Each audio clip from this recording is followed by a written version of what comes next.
Alrighty, welcome everyone. I'm Teeaboo and I'm back, baby. Or perhaps I should say I'm born anew because I feel like a totally different person. I sound like a totally different person. I'll put it briefly and poetically. Last week I was interrupted by a maximum priority main quest line quest with a physical health directive, and I spent the time necessary to follow it through, and I have emerged successful, victorious. The bounty that I have received as my prize is breathing, the ability to breathe. All my ribs were all fucked up and out of place. Yeah, thanks, barbells. It's because of my own stupidity. It's because of barbells on the back, pushing ribs out of place. But for years, my upper ribs have been messed up, and I didn't realize it. And one of the things that was doing was putting pressure and tension on my whole trachea and larynx and preventing me from speaking properly. So over the last couple of days, after releasing all of that stuff, I've had to relearn how to speak and how to actually put the new breath pressure that I've got access to across my vocal folds in a way that actually sounds like me. And it's really interesting because I sound like a totally different person. I'm not being forced to put all of that air pressure up through my nose and sinuses, and I'm still relearning it. I'm actually pretty sure that my real voice is down here or somewhere even a little bit deeper, which is pretty fucking interesting because this is not a place where I'm used to putting my voice at all. So I'm having to relearn all this shit. Suffice it to say, it's been a hell of a journey, and I'm coming out of it way cooler than I was before. Some people in the Discord were like, dude, you're like doing the shonen protagonist thing and getting superpowers. What the fuck is this? It's like, yeah, it's amazing. The superpower that I have gained is breathing. Yay! It's not a superpower, but man, it fucking feels like one when you've been, I suppose, oxygen deprived for your entire life. Who knew? Oh man, my Whoop fitness tracker thing is crazy to look at because my recovery, my like sleep and rest is sitting at 60%, 65% for weeks. And then for the last few days, it's been 85%, 90% because I'm breathing while I sleep. I feel like an idiot. I feel like obviously I should have figured this out earlier, or that maybe some of the professionals that I went to should have caught it or cared. Maybe I should have gone to better professionals. Some lessons to learn. Regardless, I'm back, and I do want to keep that brief because we left off in a place in Fire Punch that I really want to read more of. It's kind of a familiar setup, isn't it? Two groups, one with extraordinary power over the other. A set date, time and place, a particular goal.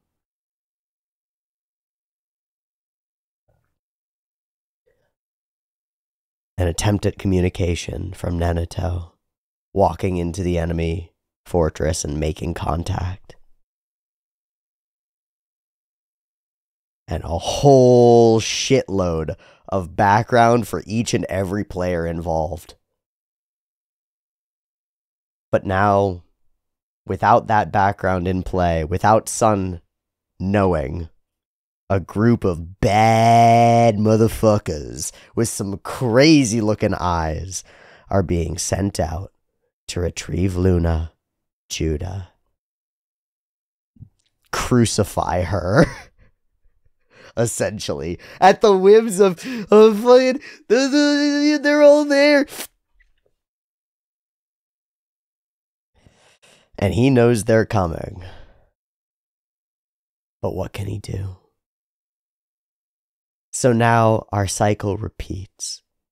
And Agni sits where Doma sat, protecting a group of people who he cares about from an enemy that he created.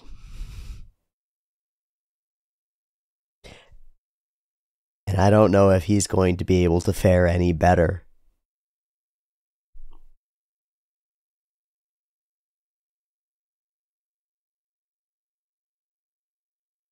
So let's do a drawing. I was going to say let's dive into Fire Punch. Fuck! I haven't done a drawing in weeks, and I really need to draw something. And I know what I want to draw. So here we go. It's going to be really simple and symbolic. It's the goal here. I really like that elongated sort of thing. I always like this sort of a form, the sort of shape of I don't know, two lines coming together to create a cool point. There's something about it that I've always found sort of compelling. That and the sort of teardrop shape that you get from aerodynamics. I really like those sorts of flows. Bing. It's funny. Fire to me is always and inevitably the Fire Nation symbol. You know? Thanks, Avatar. And then the second layer, like a blooming lotus. We'll make this three-dimensional because it's cool. Yeah. I don't know what that is, but I kind of like it. Happy little accident then. And I am pleased with that. It's got an element that makes me think of like an arrow through a heart or a crack through a heart. But of course, it's a bolt of energy through fire behind. Kind of a theme that we've seen before in, as I mentioned, Avatar: The Last Airbender. Sort of interrelated disciplines. Drawing done. Setup complete. Bad boys incoming. What you gonna do? What you gonna do when they come for Luna? To kill her. I don't know what Agni's gonna do. I don't know what he can do.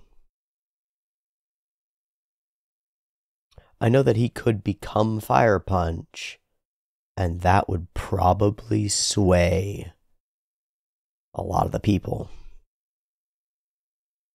But he's struggled immensely with showing that side of himself. And if he does it in front of Tema, man, he's really backed up against a wall, a corner. The bottom corner of a corner. So it's all corners all around you. Yeah. Let's read the second half of the second to last volume of Fire Punch. I apologize if all of my voices are totally different. Sorry. We just left Agni punching the snow in futility because what the fuck are you gonna do, bro? With truly haunted empty eyes in his cool ass vest. Sucks, bro. And Luna, beautiful as always, praying up to her namesake, and her big brother walks in the room in shadow. What's the matter, brother? It's terribly cold today. Why don't we go to bed? Luna. Oh.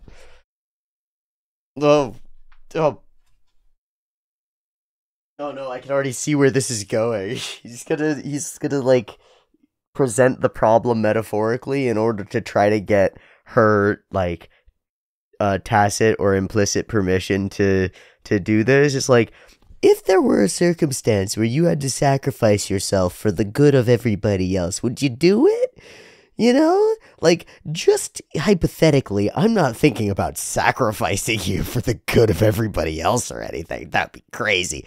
But if there were a circumstance where, you know, if you died, everybody else did great, would you do it? Would you let me do it to you? Just hypothetical. What if you were in a house warmed by a fireplace? A fireplace. But when you looked outside, you saw a bunch of people freezing to death, including me and Tenna and all the others. And you could either let in only me or everyone else. In that scenario, who would you let into the house? Why can't I let everybody in? Because, I mean, could you take that and run with it? What if we just let everybody hang out? We're all friends, right? Right, guys? Fuck. Because everyone's afraid of me. Why are they afraid? Because the me in that scenario doesn't think twice about killing people. I don't feel any guilt over killing. And I'm not your brother or anything to you. Just a complete stranger. Oh, what a terrible hypothetical. Super glad that's not true or anything. Who would you let into the house? So, all the people who can't come in would freeze to death? I'd probably pick you. I don't think that was the answer that he wanted. Shit. Why me? I'm not even your brother. And Tenna and everyone else would die. And little Oya, who's not even 10 years old. I'm sure I'd still choose you. Why? Tears in his eyes. Oh, that's weird.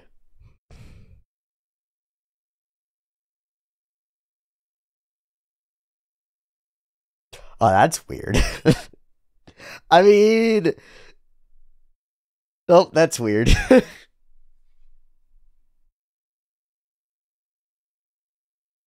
Oh, that's weird.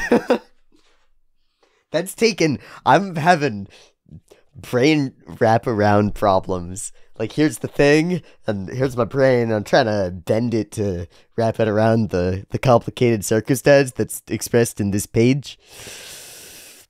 Okay, so he sees her as his little sister, though she's actually not, but she does believe that she's his little sister, and so she goes up and pushes in the doorway, and on her tippy toes, she kisses him full on the lips.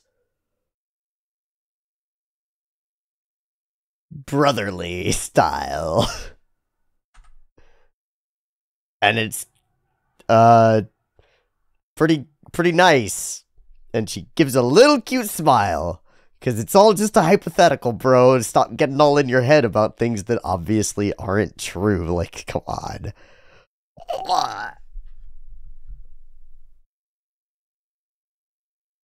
Come on.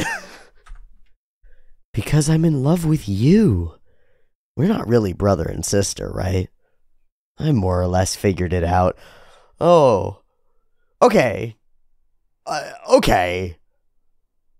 But he does see her as his... Okay. Alright. I mean, that's pretty weird. After all, how could I love my big brother this much and not be able to remember him? I lied to you. What matters is you were thinking of me. That's weird. Aren't you scared of me?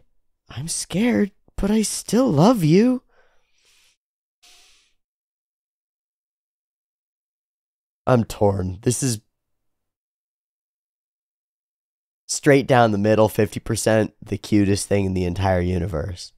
And 50%, 100% the weirdest thing. Fucking no. Ah! What layers of psychological torment to layer in on top of this shit? What a oh my god. Bro has avoided romantic complications his whole existence. And now he's got one that's got layers of really bad incest weirdness combined with the need to kill this person because the circumstances combined with end of the world shit. Oh.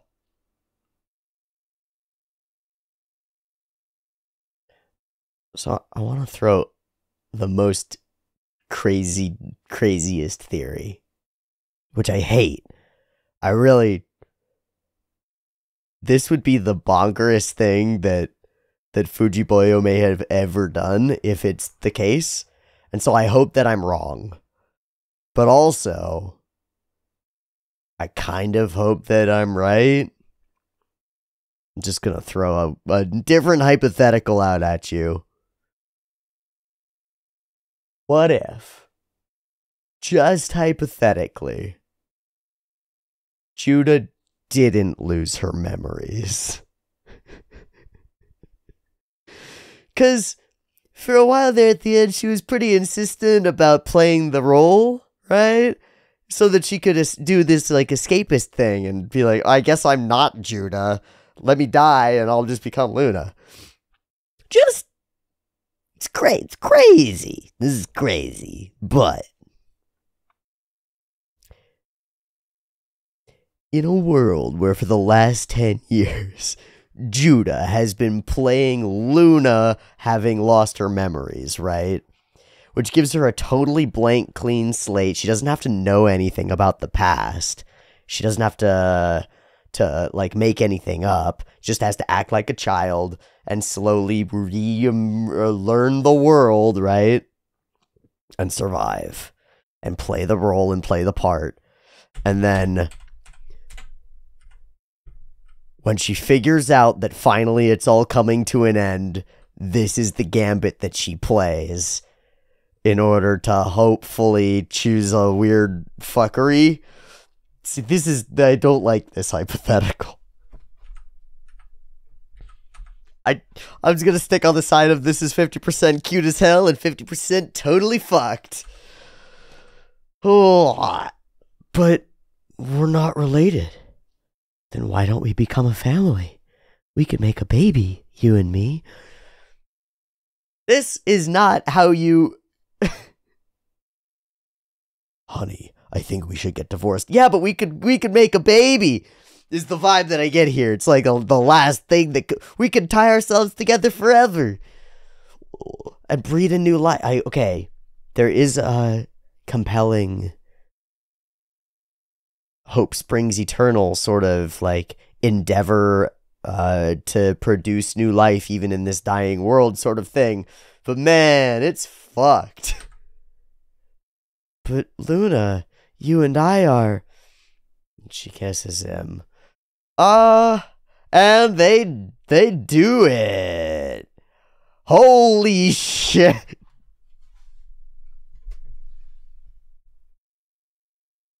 Holy shit.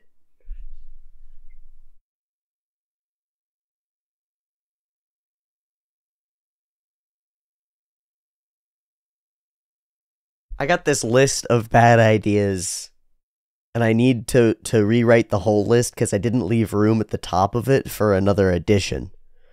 But I'm going to rewrite the whole list on a new sheet of paper, and at the top of it is sleeping with your pretend sister who is the forebear of Behemdorg and like 400 years old or whatever, and also the target of a death cult soon, and fuck the shit out of her in a totally dying world in order to soothe your conscience over your own horrible sins and the fact that you're considering sacrificing her to the or all the rest of your friends, either or, to the aforementioned death cult. Nice. I don't know if I'm gonna have room on the page for the layers of bad that this idea is. you guys. And it's super cute. I didn't recognize you during. I'm sorry. Never stop being yourself. Well, that's really cute. So, okay, the didn't recognize you during is that, bro, you were fucking an animal. I think it was. I think that is the implication, is that he a horny boy. Also, this, I think, is his first time, so cool. Never stop being yourself has some layers. Which self, bro? Which one? Which multiple? Oh, they're here and it's now. Oh, wait, are those the homies? What's going on? Wait. That's not the death cult. Those are the homies. What the fuck? What's going on? Okay. So here we lay. In fucking post-nut bliss. Also still freaking out about everything else in the world. But, guns at the door. Brother, here. You'll get cold not wearing anything. Maybe don't call him brother anymore. Maybe, yeah. Aw. Greek. Who's there? You two just fucked, didn't you? Tenna. Should a brother and sister be doing that? And we have immediate judgment from the homies. Uh-oh. Luna's brother is Agni, right? Oya told me so. Agni? So you lied to Luna too? And if you two are screwing, then it's also a lie that you're brother and sister, right? What are you talking about? Fire Punch is called Agni by those close to him. Uh-oh. Is it merely a coincidence that you share the same name? Or are you actually Fire Punch? So, caught in the act. And also for all of the previous acts. It all falls apart now. And everyone is your enemy. They should be asleep right about now. Is everything ready? I planted them earlier today. Didn't you tell him you'd come by tomorrow night? That was a lie. Wow, Nanato, that's fucking harsh, babe. Dear, darling, you planted what? Bombs? Fucking shit. If he wasn't going to give Judah right then he was never going to hand her over. As long as her face looks like his little sister's, that's all he needs. She's right. Of course, I think everyone's that way. Let's do this. Hit the button. Everything's gonna fucking explode, isn't it? Fujimoto! Fujimoto! We got 2 regenerative blessings. It's about...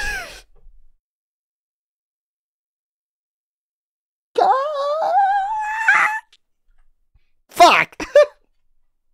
God damn it. Shit. Pop, pop, pop, pop. Boom. I don't even know. Oh. Cool, cool, cool.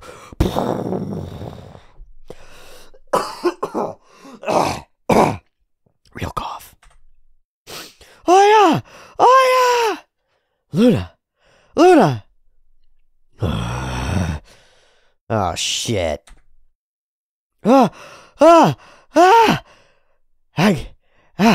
Agni! Agni, you did this, didn't you? Agni! My mother! And my father too! You killed them! Agni!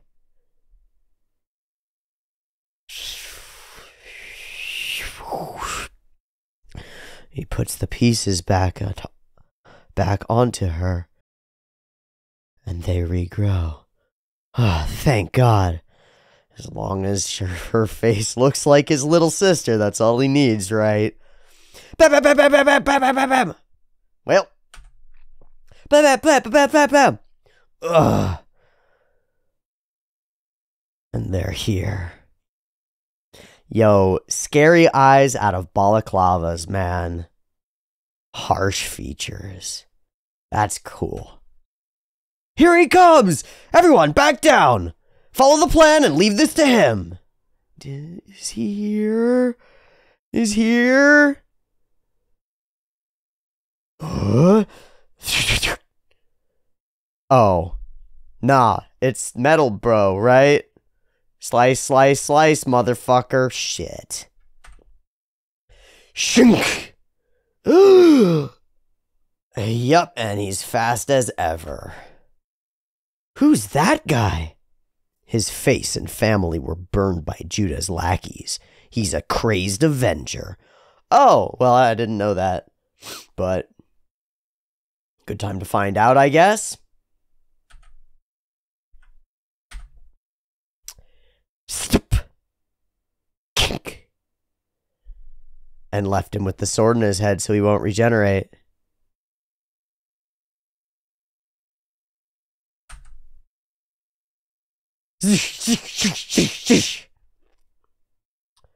Or a few. And he walks toward Judah Luna. Will your boy get up? He's got swords in all his pressure points.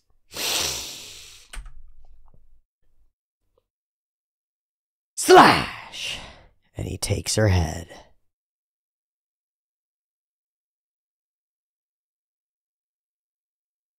Straight to the point.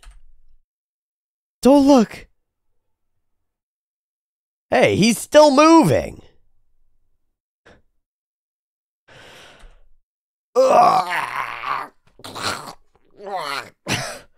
Fuck. Oh, he just shaves his face straight out. He doesn't pull it out.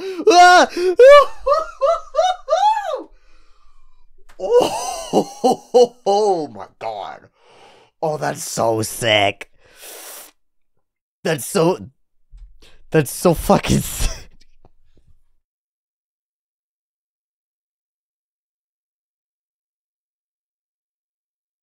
Oh my god. All the images of doing this, of wiping the face across, right? Thanks for the opportunity, buddy. Shave. Just a mask of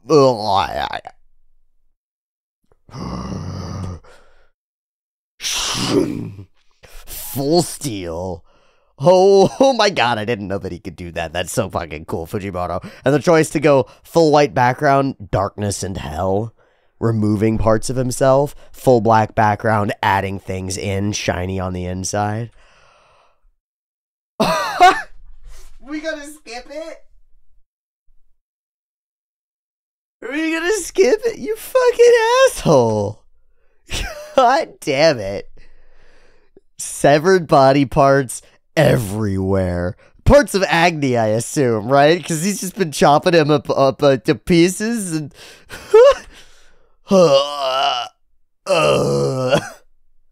impaled by his own blade. Just covering the eyes. Thump.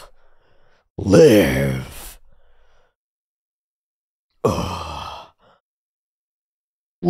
So tired. I'm so tired. Please kill me. I tell you not to kill anymore. Please. Oh man, the sky background that he's created there is fantastic.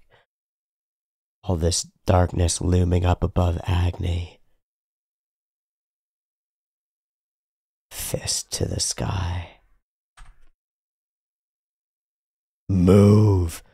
What's your deal? I thought I wanted Fire Punch dead. But now, you're Agni now, aren't you? Is she going to be the first to break the cycle? Is that what it is? Against a twisted sky, to realize that despite her rage, the person she despises is someone else as well. Not even that he's changed, or that he's different, or that he's not that anymore, or whatever. Just to see him in something more like fullness, in the way that Agni really couldn't see Doma, or maybe did but then didn't.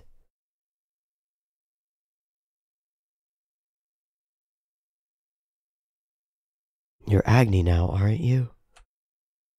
If you kill somebody, you'll go back to being Fire Punch. Ah.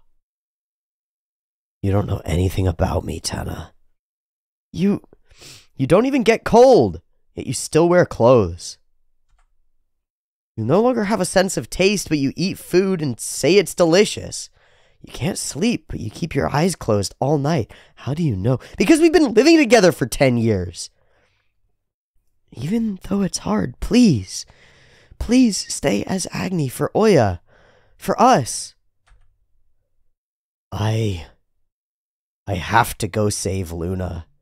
And Luna, she's Judah from Behemdorg, isn't she? I've seen her before, so I already know. But that's fine. You were happy with how it worked out, right? There was nothing wrong with it. Okay, there was a little bit wrong with it, but still, this is amazing. But don't go after Luna to save her. They attacked us because they wanted Luna. If you go to save her, you'll end up killing people. Even if Luna's gone, there's still us. Lower your fist already, Agni. That plea falls on deaf ears. Even if Luna's gone, there's still us. I think that plea falls on deaf ears. Everybody but you wants you to be happy. That same sky.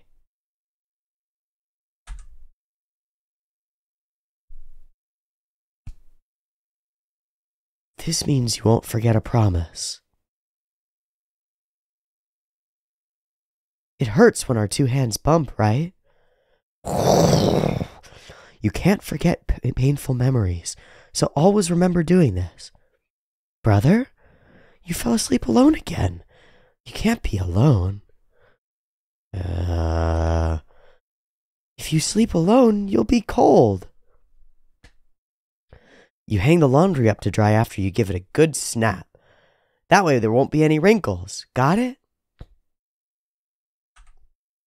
I'll come with you to go fishing. It'll be warmer with two of us.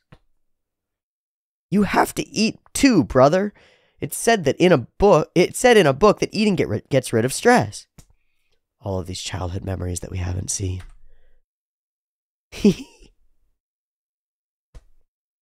And then in bed. And with them. And again. Oh no, it's just with Luna. Again and again and again and again. You always look so happy when you talk about the warm times. I love when you look like that. Brother? If it ever gets warm again, let's travel the world together, okay?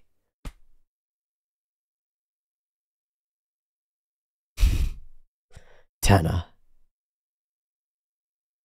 I'm the one who killed your father, and I torched your family and loved ones. I'm not Agni. I'm Fire Punch. I don't care about being happy. Until now, I've been living with you just so I could see Doma's misery. Doma's probably living in agony and hell because his own child's grown so fucking close to Fire Punch. And his grandchild, Oya, absolutely loves me. I think he's trying to push her away. He'd probably suffer even more if I sent you all to hell together.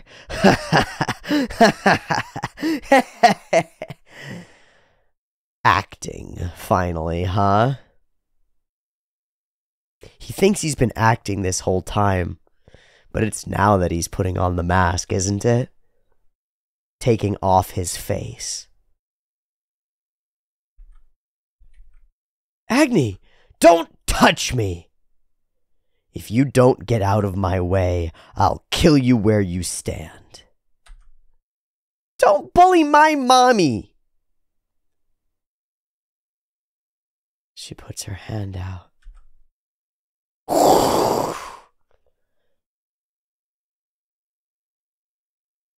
And he's back to being a little boy with Doma's flames.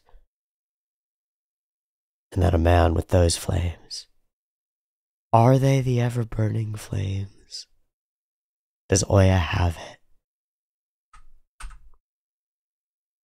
Priest, I wonder if maybe I'm not actually Agni.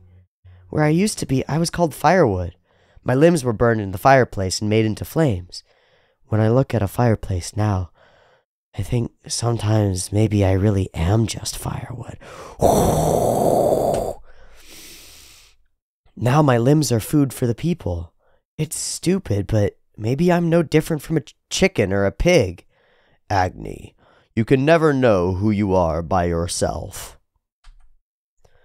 Snow is only regarded as white when it's first observed by others, and perceived as cold when it's first touched. Fire is only understood to be red when it's first looked at by others, and by being touched, it's understood to bring heat and danger. Blood on the floor. Agni, when others look upon you and touch you, that's when what you are can be understood.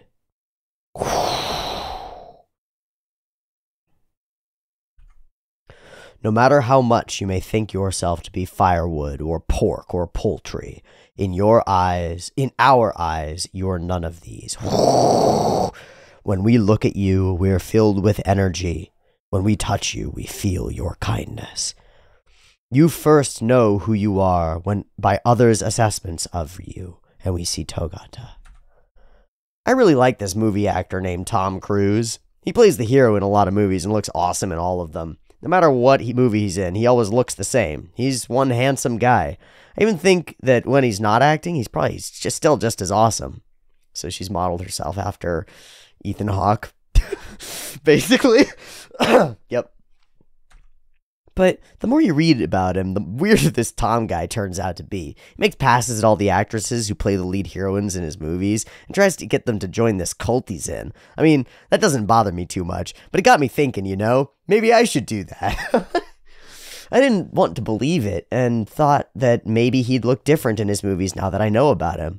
But I can still watch Top Gun, or The War of the Worlds, or Mission Impossible. And even though he's a fucking weirdo, and see Tom as the cool guy on screen he's always been. I think he's a really cool guy in general, even considering and despite the flaws and failings. So it's that seeing someone in fullness sort of thing, isn't it? But I do want to go back a little bit, because the priest's speech is one of the better ones that we've had as far as a framework or ideology being passed down by people to the youth, or to someone, to anyone, for any reason. Most of the ideological bents that we've had in this world have been really exploitative and gross in some way. Even the command to live or go against death has this social purpose to it. It is for the good of the society, right? The fact that Agni doesn't want to die benefits the people that he's around significantly because they get to eat. This, though, you can never know who you are by yourself. It is by being observed, experienced, touched, and felt by others that you discover yourself. And I think that's more than metaphorically true about human beings. We know that it's true about children, and it doesn't stop being true as we become older children. We experience the world, we experience ourselves largely through the mirrors of reflection that we get from the people around us. You perform a behavior, people around you express either discontent or contentedness or whatever they express about that behavior, and you learn who you are in relation to your society based on that. And the way that we're wired in a lot of ways is that you don't really have a place that you are unless you're finding your place in a group or a community or a society. You need some kind of connections. And it's not just to have connections. We often sort of romanticize connection and friendship and these things as like things that are just good on their own right, and they are, but there's really purpose to it. Part of the reason to know other people is so that they know you and you know yourself through their knowledge of you in them. You get this reflectedness. So long as there's a level of openness, honesty, and like willingness to let truth flow. I get it sort of in a weird secondhand way because I get to share myself reflecting media, which is knowledge of the rest of the world, right? And then by sharing the experience of it with a bunch of people, I then get back their feedback on what I experienced and how I shared that experience with them.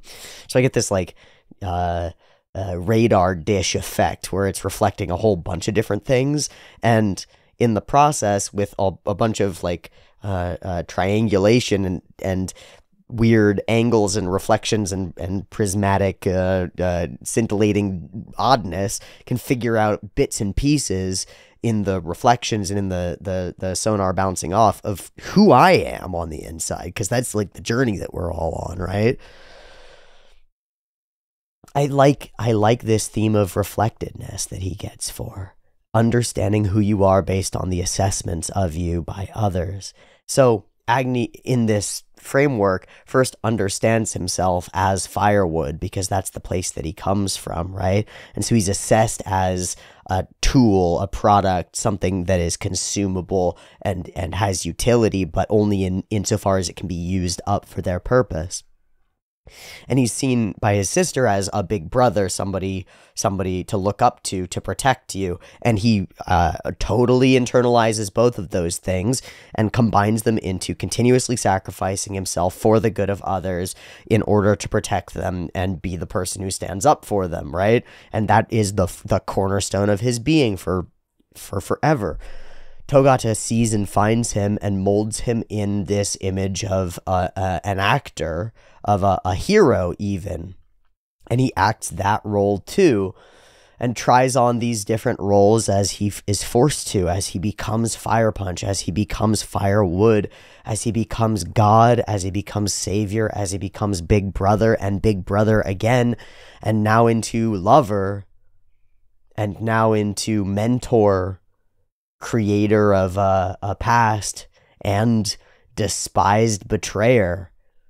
He is assessed by everyone, and those assessments reflect inside of him and bounce around. So now lit on fire again, and it seems like they are the same flames given how burning he is. Flames by Oya in a burst of passion.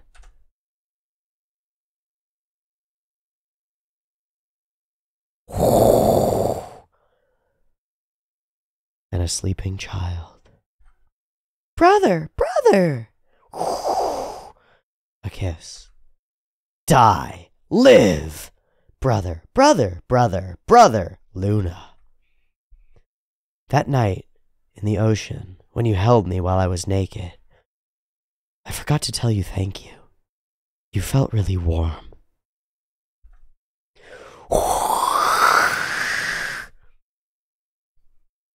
What an awesome composition.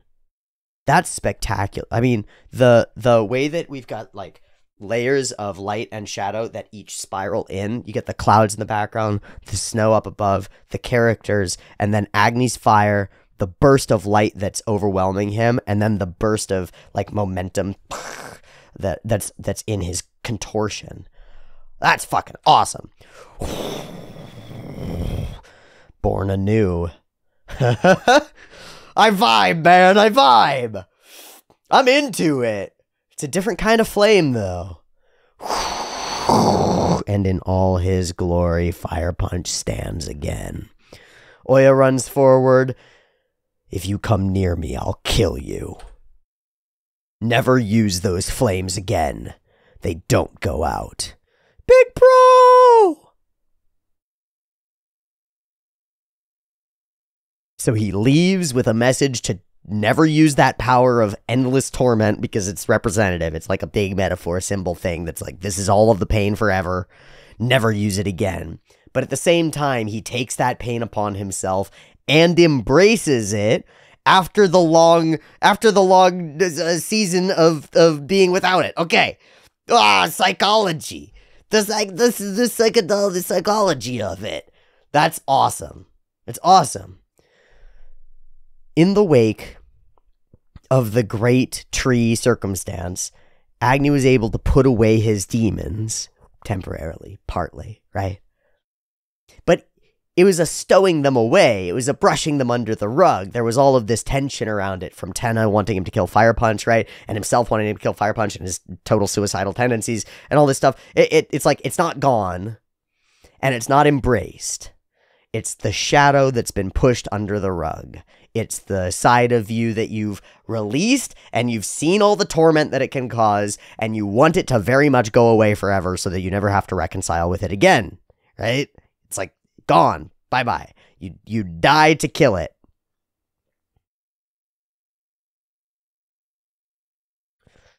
And at the end of a long journey of finding himself in the reflections of others, of acting out the role that he's really wanted, this big brother thing, the torment and pain comes back to him, like the cycle of his past returns. The same torture that was caused to him, that he caused to the world, that was caused to him, that he caused to the world, the cycle that goes on, returns in the form of this little girl screaming at him and using that flame. And he uses it as a time to give her the message that that shall not be done in the future. Don't do that. Don't do that. Don't make more cycles of violence. Don't start flames. Don't start fires that never go out. Don't start blood feuds. Don't kill people in the first place. But at the same time, in that moment, he is incensed again. He is lit on fire again and embraces that pain again. And it's victorious almost. Because it is, right? It's actually victorious. It's sensation. Like, we've had all this time with Agni unfeeling. Agni cut himself off from his emotions in order to avoid being a demon, being a monster, being the devil inside, right? Externalized outside as the fire. He cut all of that off and believed the lie of Judah Luna, right? All of these things and built up this house of cards for himself to live in where he could be comfortable. But it was all lies and all falsehoods and he knew it. And that's why it was all torment the whole time. So when it all explodes and it all burns down and everything is lost and everything's destroyed, at the same moment, and this is why we do the Luna, the Luna realizes she's not Luna and fucks him thing. It all burns down, and what he finds out is that the whole lie was kind of unnecessary, right? The lie about Luna, you're my sister Luna, wasn't necessary because she ends up loving you anyway. So that's a falsehood. And then the lie about not being Fire Punch ends up not being necessary in the long run because Temma kind of accepts him anyway and gives him this road to don't become that person anymore. Don't do it, right? So it all falls away and all the lies turn out to be unnecessary and counterproductive. And the greatest lie of all, I'm not Fire Punch, is the most important one to reevaluate. So out from under the rug, the devil inside crawls, and it climbs up his spine and becomes a part of him again. And what happens in your real world, if you really go through something like this, is that you realize that that's actually a real part of you that's really important. And you've mistakenly labeled it as the bad part of you, the dark side, the wrong stuff, the evil. It's not fucking evil. Well, maybe it is, but you need to be in tune with it and aware of it, because the secret, the real secret is when you brush it under the rug, it crawls out every time you stop watching for it. It crawls out from under its little hiding place and it takes over. And we see that throughout the journey of the 10-year period that Agni spends.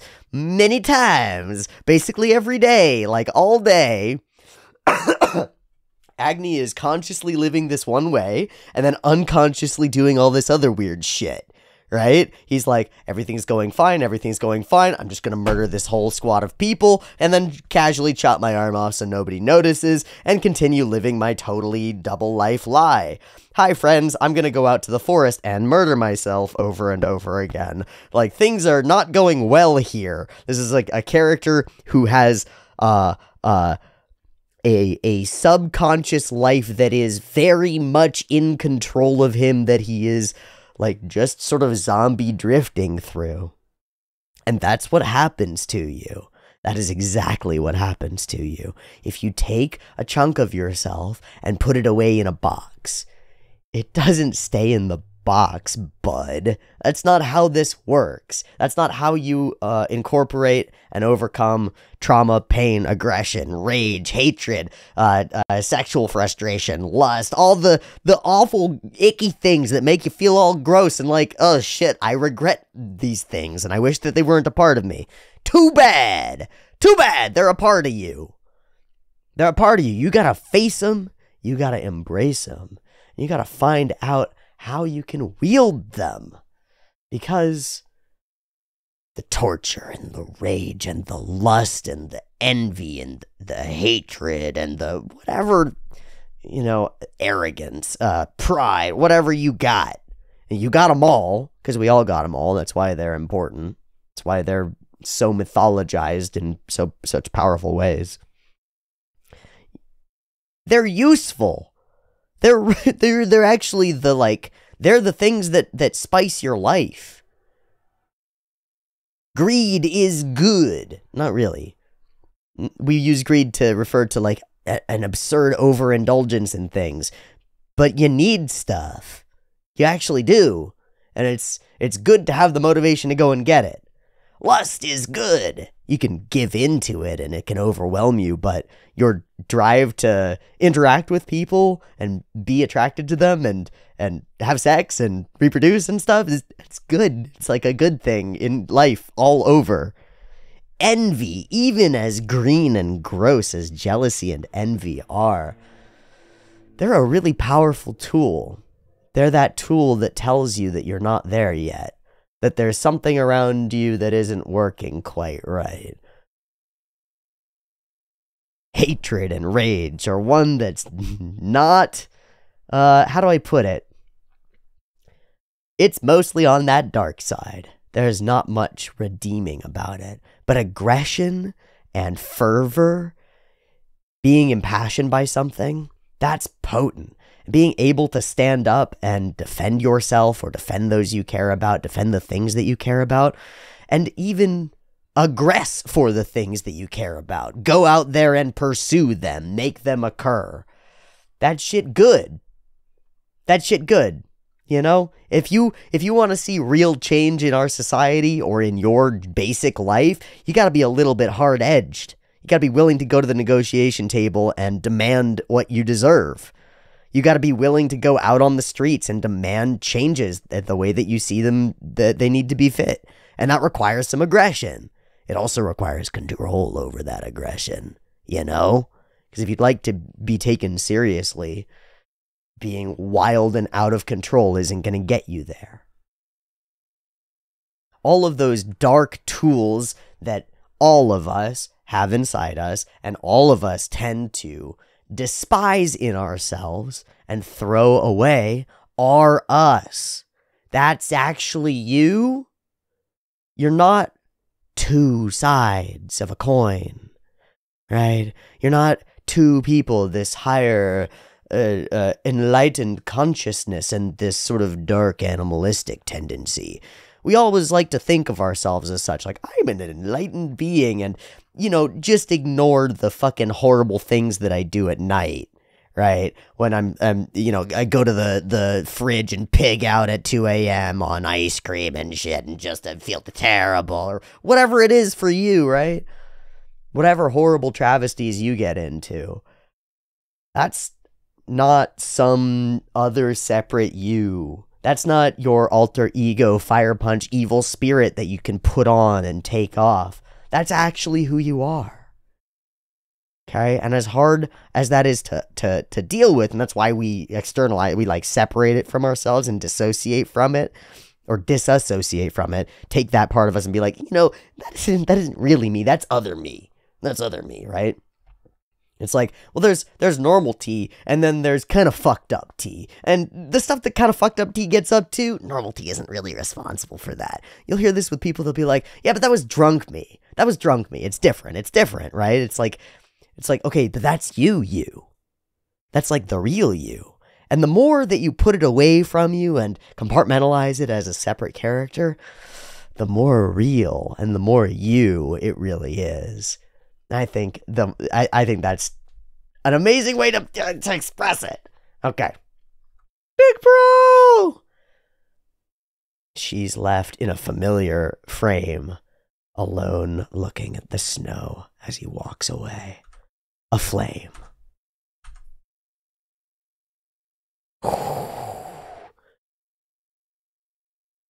Where am I? In a car. A car? This your first time? Why am I here? Do you remember your past? Long ago, before you were who you are now, you did very terrible things. So now you're going to where you can pay for your crimes. Well, on the total opposite side, we have a person who is literally, as far as we can tell, literally not the person who's responsible for the crimes that she committed anymore. And we're going to bring the cycle of violence back upon her. Total opposite. Exactly juxtaposed oppositely. I only remember one thing from before meeting my brother. The feeling of guilt. When I see him smile, there's a remnant of guilt from some very horrible things I did in the past. It's so bad, I sometimes think I don't deserve to be alive. Your name's Nenato, right? Please tell me what I did. It's a good thing you're quick to understand the position you're in. If you tried to run away, I'd have to tie you up. Just as I'd expect from a former religious leader. Religious leader? Speaking of religious leaders. They've got her. Judah will be here in the morning. And Lord Agni? He'll probably come for her, but he's no longer a threat. When he's not engulfed in flames, he's just an ordinary blessed. It may not be possible to kill him, but if we can inflict sustained damage on his head, we can wipe out his memory. Well, that's a good idea. Unfortunately, for you, my friends, that boy on fire. And then, son, you can recreate him however you wish. Oh, so now we're going to dangle the what he did to Judah Luna. Oh, you can make him into an ideal Agni. You two don't understand a thing. Do you know what a blessing is? Like I explained to you before, to use an analogy, when you light a cigarette, it gives you nicotine. The cigarette is the blessing, but only a blessed can light it and take in the nicotine. Wrong. Blessings are the love Lord Agni gives those he has chosen. Chugging the Kool-Aid, glug, glug, glug. Let's go, son. Well, that's a nice way to look at it, too. Anyway, in a little while, we'll no longer have to wear all these heavy layers. All that's left is to give Judah the cigarette, teach her how to light it, and get her to breathe in the nicotine. Then the world will warm up. You don't believe what I'm saying. Well, not really. Shunk! Huh? Whoa, whoa, whoa, whoa! What are you doing? He lacked faith. He was too disrespectful of Lord Agni. Yo, son! You speak as though you can see things on the inside. But you only see things superficially and think you understand everything.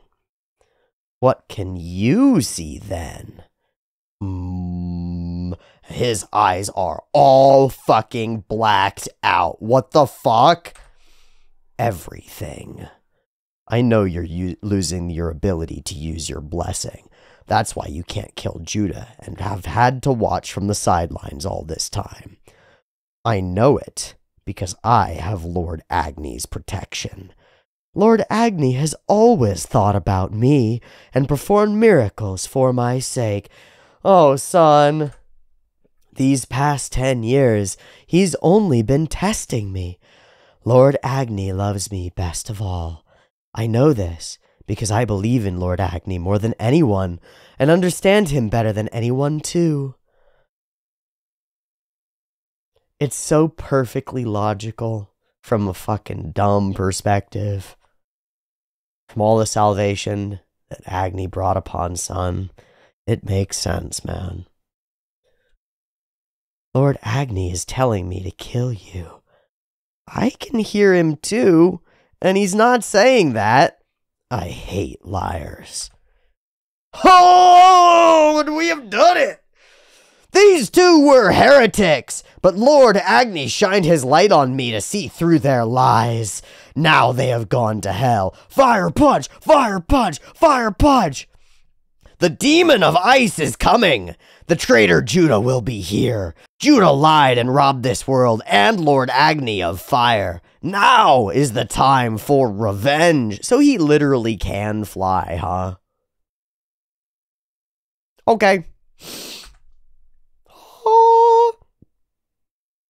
With the flames of Judah's sentence that will burn on for eternity, let us warm up this world.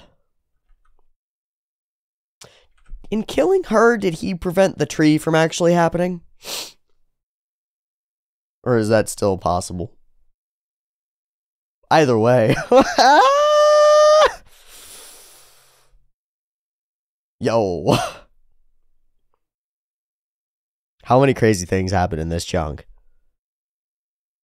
Sexy time with your sister. Yikes. That's crazy. Reveal of everything not being what it was. Okay. Attack at the thing. But also the moment of like finding out everything that but then also you get attacked by the giggity bip. Yeah, shing shing shung chung ching ching ching ching. Okay. Become fire punch, destroy, kill a bunch. 1v1 swords boy a lot. Get forgiven, almost, basically, by Teeaboo. Just come live with us, bro. It's fine. Don't become fire punch. And instead, embrace the full shadow that you are in order to go save the person that you care about most in the world, even if it's weird and pathetic. And light on fire again with the fires of the grandchild who is your, like, godchild in some way, right? Like, is non-blood but family, is the one who relights you on fire, reintroduces you, reincites that agony within you. And so now you have to go out to face the reconstituted image of yourself, wrongly twisted and falsely turned into a figurehead of the same kinds of ideological insanity that you've been trying to overcome your entire life. And that you're going to face that in the form of a child who you did save. Well, that's a time. That's a time. What a thing that is this manga that we get to read. What a joy that is the fact that we get to read it. What a day it is that I get to be back here, sounding good and feeling good and breathing well and reading it with you. Thanks so much for joining me. It's been a blast. I'm looking forward to being back, making content in the good way. And probably next volume we're gonna do all as one, because it would probably feel wrong momentum-wise not to. So next week I will see you for the final episode of Fire Punch. Then we'll have to figure out what our next manga for Manga Monday is going to be. And I don't know what can put itself in a place after this. Maybe a different, maybe a totally different vibe. Maybe like a romance manga. I'm serious, all right? Like maybe we've had Poon Poon into Fire Punch sort of thing is what we've done here. And it's kind of a lot. Maybe a different thing. I don't know. Either way, what a ride. See ya for the next part next time. Patreon in the place. Thanks so much. Peace.